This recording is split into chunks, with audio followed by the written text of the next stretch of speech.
At the outset, I would like to congratulate the Business World team for having organized such a wonderful conclave.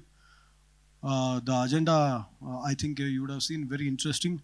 Again, I congratulate them for holding this in the most happening city of the world at Bangalore. My friend, Mr. Menon, who has been a part of the industry for so long and who has worked with governments all across at a national level and with various state governments, to offer his comments as to how does he see the role of state in moving on from just being a regulator to an enabler. What is your take, Mr. Menon? Thank you, Dr. Harsha, and morning, everyone. Let me start off by thanking Business World for inviting me to share my thoughts on this forum. You know, Dr. Harsha, if I can give you an analogy, not a very good analogy, but I look at the role of the state as creating the infrastructure for innovation and entrepreneurship. And if I can be, to go back to the analogy, I look at the state as playing the role of the grandparents. Now, if you look at urban India, we have nuclear families largely, parents, 1 or 2 children. And what do the grandparents do? They fill a gap, right? They fill the gap, whether it is emotional, whether it is physical. They are there. Urban India, several cases, both husband and wife are working, so the child is alone. It could be fiscal, monetary support for schooling in a better school and so on and so forth. Ultimately, innovation, entrepreneurship has to be done by a set of individuals who come together. Whether you're developing the next technology product or you're coming up with business or process innovation, it has to be a bunch of people who have to do it.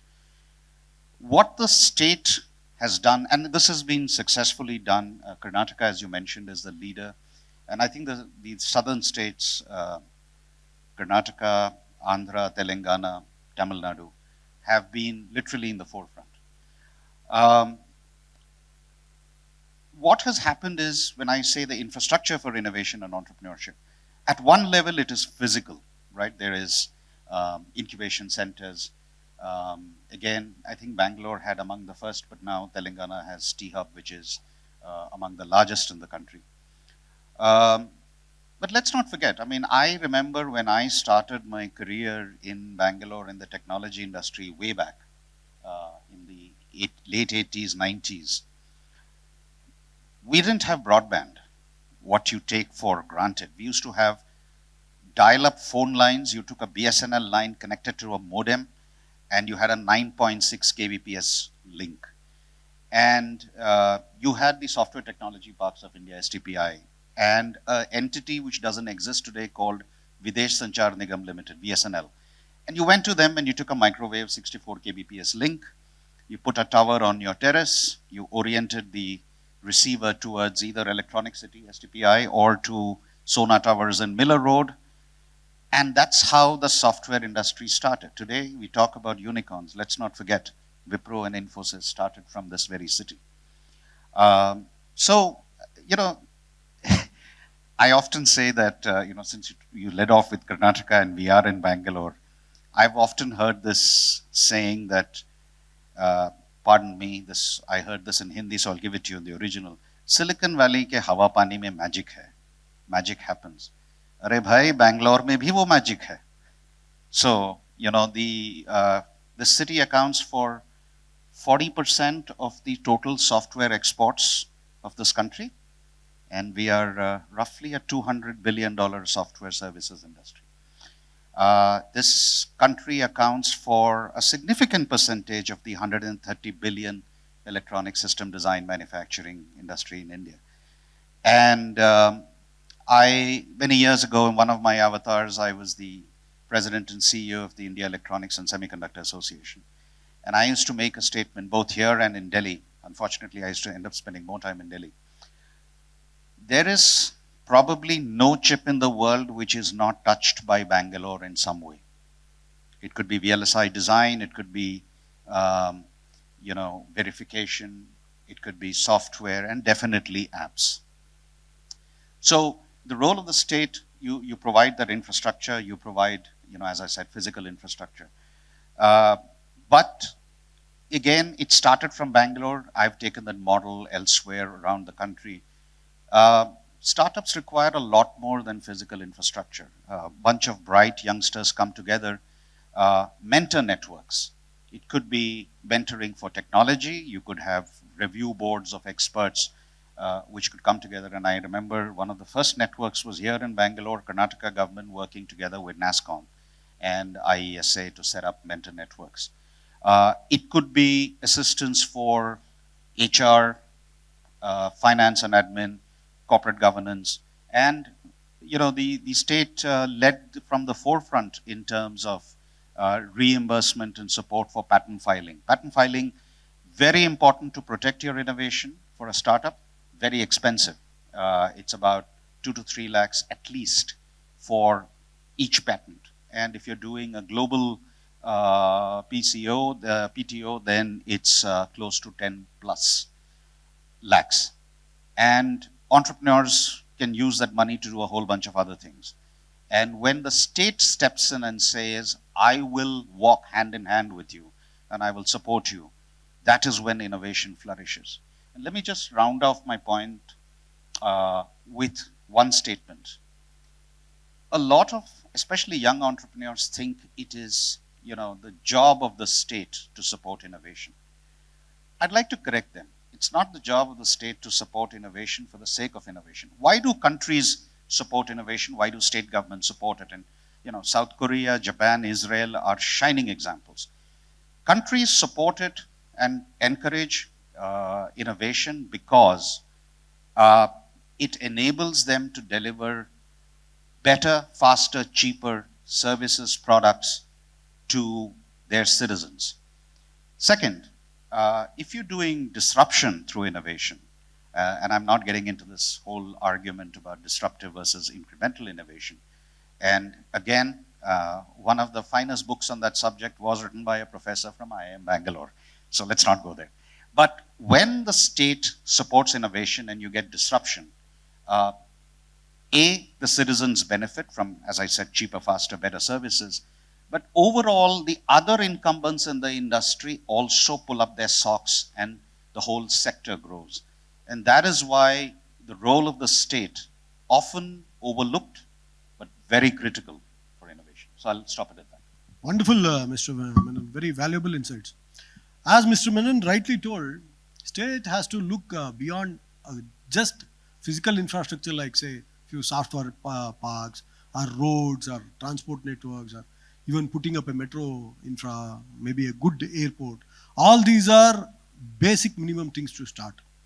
But beyond that, we as a state gone to a different level altogether. What do you feel, Mr. Menon, how can the government adapt and stay current with the changing requirement of innovators and entrepreneurs? Do you see any need of any realignment or any new thrust areas which state, either at state level or central level? What do you think? I have listed out a long list of things which we have done and Government of India is doing in a war footing. I would like to listen from you as to where does it figure out, how does it look like from the perspective of an industry expert. Over to you. Okay, this is a subject I can go on for hours on, so I'll try and compress it. So you talked about two major initiatives, right? Atmanirbhar Bharat and Digital India. Let's start with the slightly older one, which was Digital India. A lot of people think that Digital India is the famous JAM trilogy, and that's about it. I would offer you an alternate construct. I think Digital India is one of the most brilliant social engineering exercises where you've harnessed digital technology to drive an agenda of social growth, social inclusion. It's very easy to get lost in the detail.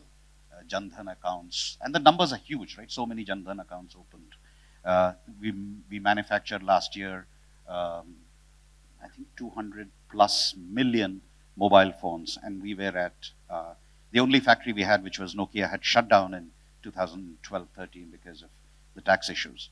So it's easy to get lost in those numbers, but what has Digital India enabled? It has enabled creation of whole new industries. I mean, the gig worker industry, which is so huge today, would not have happened without the underpinning of technology.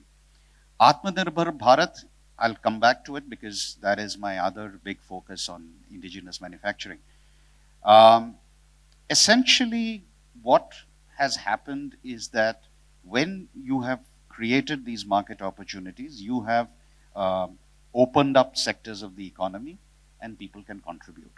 Okay, and everything that we talked about in the previous question about the physical incubators, the physical infrastructure for innovation, all of that has happened. But that has happened over the last 10, 12 years. So what next? Atmanirbhar Bharat, the first stage was Make in India, and the entire contract manufacturing industry took off. But there is a problem with that paradigm, and there is a parallel with our BPO industry.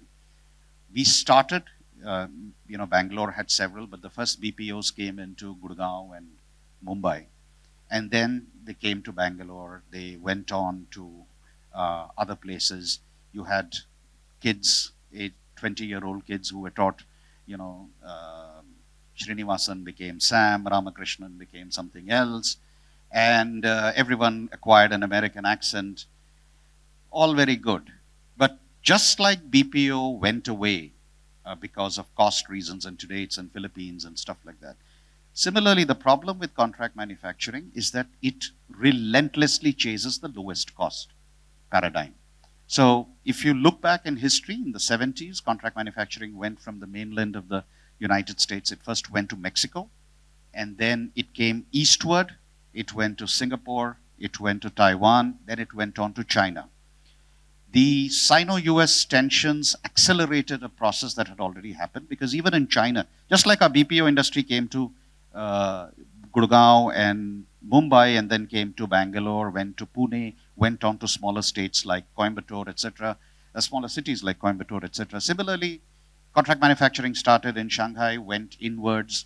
You came up with names of towns and cities in China which no one has ever heard of. And the move to Vietnam had already started. The tensions during the Trump administration just accelerated the process. India is going to go the same way, and already we hear of manufacturing for electronic items coming up in Rwanda. Sri Lanka would have been a destination except for political uncertainty. So then the question comes up, how can you make it sticky? And I think there are lessons we can learn from China, which is that you deepen the ecosystem. And for Atmanirbhar Bharat, we have to transition from make in India to made in India. And what do I say, what do I mean by that? 2012, when I was running IESA, I coined a slogan, innovation-led design, design-led manufacturing. And if you sort of double click on it, you find problems in emerging markets. India is a very large country. It has very complex problems. And if you can find an innovative solution for India, you can be sure as hell that solution will work in many markets. Maybe it will not work in Western Europe or in the more developed parts. It will not work in California or the East Coast, but it will certainly work in the Midwest of the United States. It will work in Latin America. It will work in Africa. It will work in some parts of Southeast Asia. And these are huge markets. So when you look at made in India, and if you start focusing on design, if you start focusing on components, and you start capturing value. And I'm going to give you this example from electronics, because that's an industry I know very well. In the electronics industry, we have the concept of BOM, bill of material. And BOM into, let's say, 2.5x is the relationship between the cost at which you buy the product and the cost at which the product is made. Significant part of that cost is intellectual property. It is software, it is design, it is how disruptive the product is. And those are our strengths. Remember, our $200 billion software industry has showcased our pharma industry, which is again racing to global scale. These two sectors have demonstrated that if we can harness the power of youth, if we can harness the power of innovation, we can grow mega-sized industries. In these opening remarks, Dr. Batra talked about the vision of the $3 trillion economy, going to the $10 trillion economy. And a lot of that is not going to happen from plain vanilla services. It is going to happen from how can you capture value within the country. And that is where I think the next stage has to be all about that. So you asked me, Dr. Harsha, for prescriptions. I think startups have several challenges that they face. If I look at startups which have to manufacture in India, there is a well-documented 20 to 25% structural disability to manufacturing in India. So if you can give a incentivization scheme, the production linked incentive, the PLI scheme of the Government of India is one of those, right? So if structurally that can be addressed, and states are stepping up now, one of the southern states, not Karnataka unfortunately, had come up with concept of standard design factories, where entrepreneurs could just move in with equipment. These were specially designated zones, so some of the labor laws were tweaked. So for example, if you're running 3 shifts for electronics manufacturing, I don't know how many of you are aware, but 50% of the workforce for electronics manufacturing are women. And you allow women to work in the 3rd shift. Now, several states do it. Karnataka has also done it. You've got Vistron and Kolar, which is a very large employer of women. But many states do it on an annualized basis. And when companies are going to invest into large facilities, they need policy stability. They need an outlook for 10 years. And an annually rolling permission creates uncertainty. So one is that. Second, you talked about preferential market access for startups. Important, because startups struggle with getting access. Now, you look at any government tender, there are several conditions. You should be on the Gartner 4th quadrant. You double click that requirement, the Gartner 4th quadrant says you should have X number of offices, you should have X number of factories, X number of people. So, and how is that relevant if you're going to create a highly specialized service which is available to a particular segment of the country? Third, if you can reserve a percentage of demand coming from the government for the startup community and link it not on technical qualifications. Some of you may be aware, government tenders run on T1 and L1. T1 is the technical specifications for that product or service, L1 is the price consideration. So if you don't relax the requirements remain where they are, but enable the startup to meet the pricing requirement and do it through smart moves. So for example, there is an OECD study which says that 33% of all demand in developing countries is from the government, the federal government, the state government, PSU, central and state. If you aggregate it, 33% of all demand is from the government. And if you say that I will only source for government, I will only source products and services, services of course will have a significant domestic component, but if you say that I will only source products which have 50% or above domestic component, what you are doing is you are reorienting global supply chains. So in 2020, when we had the lockdown, I'd written an article which came in the Economic Times, and I said, let's not waste this crisis, because let us use the opportunity of this pandemic and the lockdown to reorient this. Make no mistake, when you get people advocating, and there is a story recently, one of the industry associations has said, we should enable Chinese companies to sell into India. What is behind that? Just consider a moment. The moment you say that I will put a basics customs duty barrier to make sure that any technology product which is not covered under ITA 1 rules of the World Trade Organization will have to meet certain localization norms, what you are saying is global supply chains will reorient. And the moment you reorient, remember the core industry may not be very employment intensive, but the ancillaries certainly are. So many of you would have seen the discussion in the papers about the 76,000 crore semiconductor PLI scheme. There are huge numbers. There are several zeros on any of those. So you want to set up a semiconductor fabrication facility to make chips in this country, you're talking about $8 billion of capex upfront. That fab will not employ too many people. The core fab employs probably 500 people. But there is an ecosystem around it. And that ecosystem, whether it is HVAC, whether it is water purification, whether it is wastewater management, whether it is logistics, gases, supply, each of those are sub-ecosystems which employ tremendous amount of manpower. And while the primary employment may not be significant, the secondary and tertiary balloon.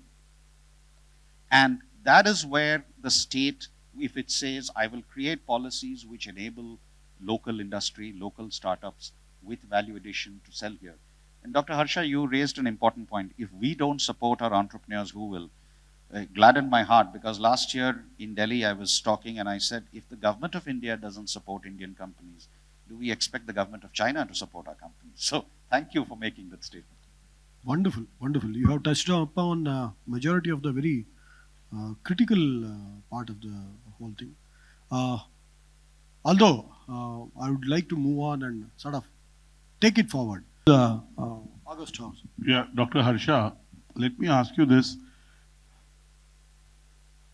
That, in my 21 years of entrepreneurship, starting Exchange for Media and then getting involved with Businessworld, he referred to the IT services industry being $300 billion company. But one of the things I've been asking is that we don't build product companies from India.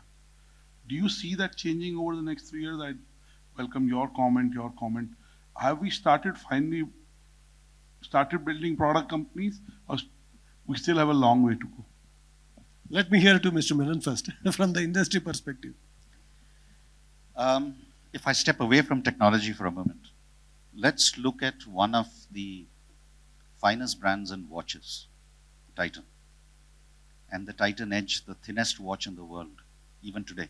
Introduced in 2002, 20 years later, it is still the thinnest watch in the world. That watch was designed in Old Airport Road, manufactured in Hosur, 70 kilometers out of Bangalore, even today. So, but that's an exception. If I look, and of course the story of the Tata Nano, the most innovative, say. But the challenge is going to be that, and I have no hesitation in saying this, though I probably will get into trouble with some of the people in the audience. We have a problem with product management in this country. People know how to manage projects. You get specifications from anywhere in the world, and you know how to go out and execute on that. But there is a chasm to be crossed from executing against a spec to writing that spec yourself. I've run global product lines, and trust me, I used to, I had engineering teams literally around the world. And the hardest job was to make the teams in India understand. Sometimes in product management, you ask them to take what is called a leap of faith. And that becomes a problem. So unless we can solve that, of going from being consumers of our engineering specifications and executioners of that, to being the creators of that, we will not go and have products of our own. And products are extremely important. Look at brands, Apple, Cisco, all of them have become multi-billion-dollar corporations because they understood that game. So I'll stop here. I will take a different look at this. Government definitely is looking at organized sectors like IT or say any of these organized automotives or automobiles. But we have moved beyond. Our hope now is from basic fundamental areas which can spin products like, say, toys. We have invested hugely on a toy cluster in remote hinterland, wherein we are looking forward for an investment of 1,500 crores. What would we achieve by this? We would achieve a product cluster which will enable the entire population to get involved, products which seriously can make a difference to huge number of lives, can generate a lot of employment opportunities, and which will sort of have a global appeal for a longer period of time. Who hasn't seen Chenpatna toys? Who hasn't seen those wonderful artifacts of Mysore? So I'm not saying we have moved on only to that, but I'm saying we are even looking at that perspective. Also, we are, as a state, we have been supportive of sectors like garments to come up with new products. Basically, as a welfare state, our take on products would be such products which can spin jobs for us, which can create a larger base wherein the economy operates. I am hopeful, coming back to your basic question, I am hopeful next 3 years or 5 years are going to see a significant change. We should be able to get more products companies doing well and doing well for a larger segment of the society. Thank you.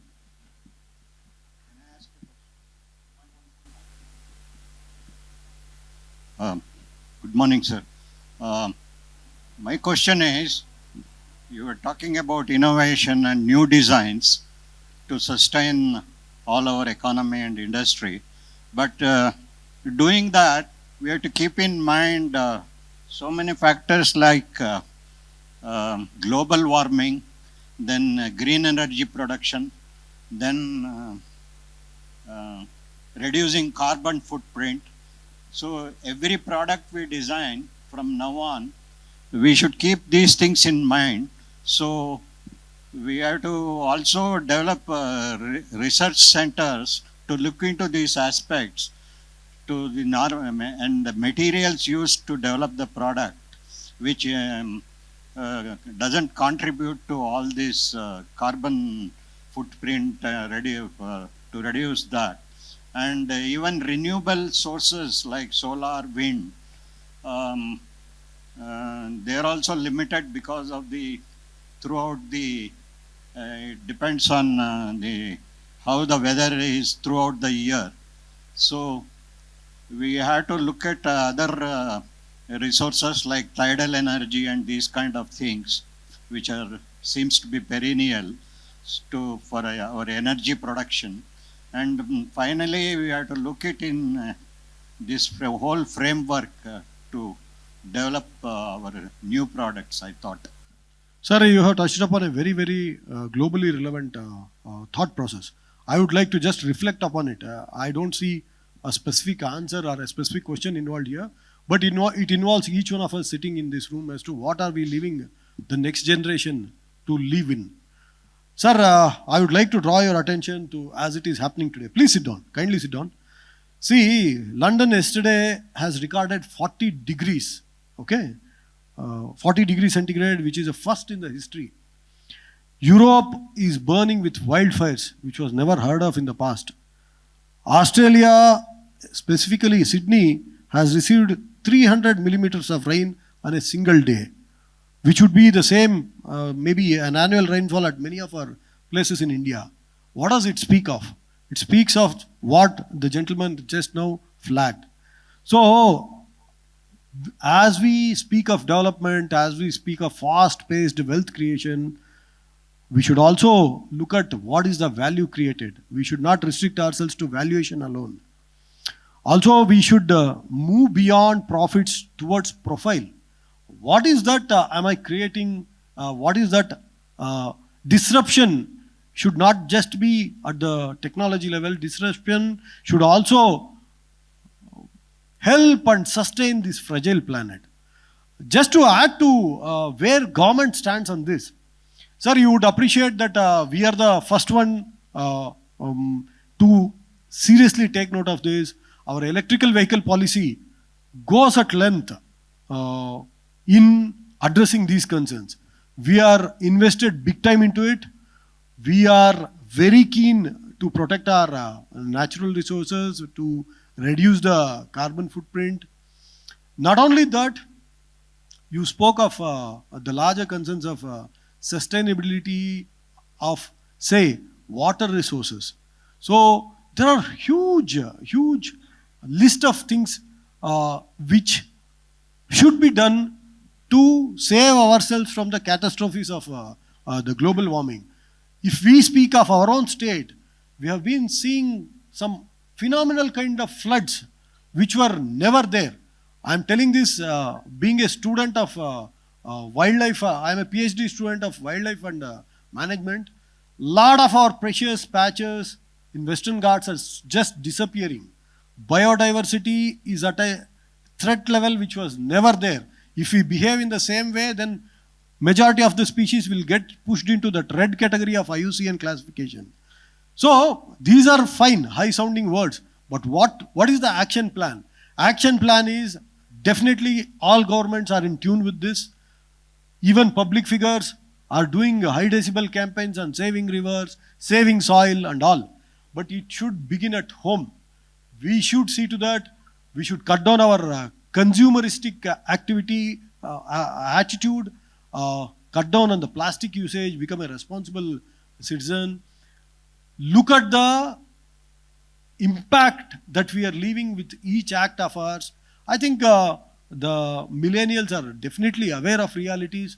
I'm very hopeful the startups which are being led by brilliant minds will definitely take care of these and would definitely enjoy a much more sustainable world and leave behind for the next generation. Mr. Menon, please. Yeah, I'll just talk about two industry initiatives. One which I was involved in, I think 2011-12 timeframe. I don't know how many of you are aware, but we sell about 20 million ceiling fans every year in this country. And back in those days, we led an initiative called 3E, Electronics for Energy Efficiency. This is 10, 12 years back. And we worked with the electronics industry to develop a small controller into the fan motors, which cut the consumption by 50%, electricity consumption. Now, Bangalore is a naturally air-conditioned city, but if you look at North India, most of these fans run for at least 20 hours a day. And if you can cut energy consumption by half, you are basically eliminating a couple of generation stations. That's how industry has used technology to drive sustainability. Second, this was a global initiative. I think it was led by Nokia. A lot of us at home, our cell phone chargers are just plugged in. You plug your phone, you unplug it, you walk out. When you come back, you plug it in. These chargers were taking about 4 watts in standby power, even when there was no load connected. And they put it in a small circuit. Today, it's mandatory in all cell phone chargers. And today, your standby power is 0.5 watts. That's how industry has responded, and that's how the sustainability agenda is driven. You use technology for social good and to save the planet. I think we'll take one last question and then.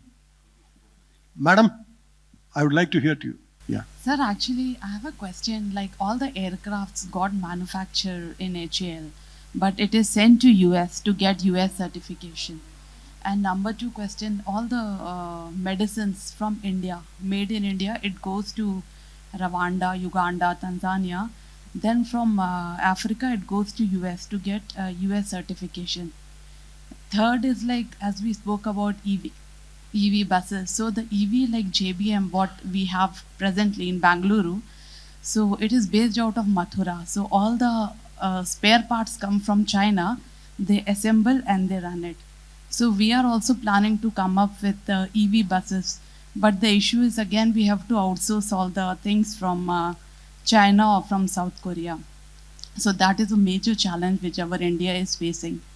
Why? The thing is like the cost goes up. So it is non-affordable. So why can't we get a certification of, certified by India?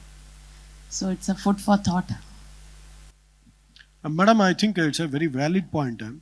But I think operating in a global economy, there are certain standard certifications which I would presume. But definitely India has made significant progress on this, wherein we are moving parallelly with those norms. For example, if you look at emission norms, gone are those days wherein we spoke of only Euro norms. Now Bharat 6 is globally looked at as on par with Euro norms. Industries each industry may have a different set of such barriers when it comes to certifications. But to my thinking, Atmanirbhar Bharat and Make in India campaign were specifically designed to address these. Madam, I can confidently tell you, in even sectors like defense, now guys who manufacture out of Bangalore, Cisco is forced to take note of them. And I'm not saying they have snatched away the business of Cisco totally. I'm just taking a name. But definitely our local entrepreneurs have made a huge, huge difference.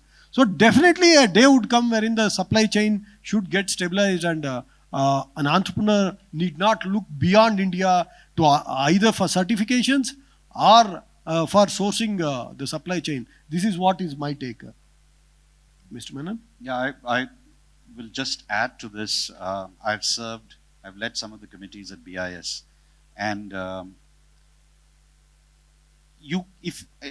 Dr. Harsha is absolutely on target. We want to build global companies who are part of the global value chains, GVCs. Otherwise, you can't scale. And if you do that, then you have to look at what the world is doing. The lady mentioned about aircraft certification. I think, if I'm not mistaken, Type C for Boeing 737s are now being done in India. I think they go abroad only for the more complicated checks. And India is emerging as an MRO hub. So I think you'll see that. But if you want to sell globally, and I think all entrepreneurs should aspire to do global products, you will have to follow what the global certifications are. So whether it is FDA approval, FAA approval, type rating, those are, what the rest of the world accepts is what is done in the US and Europe. And you will have to do that. There is no alternative to that. That will this esteemed session to have lent us so much of support and for having been such excellent audience. Thank you very much. Have a nice day. Thank you.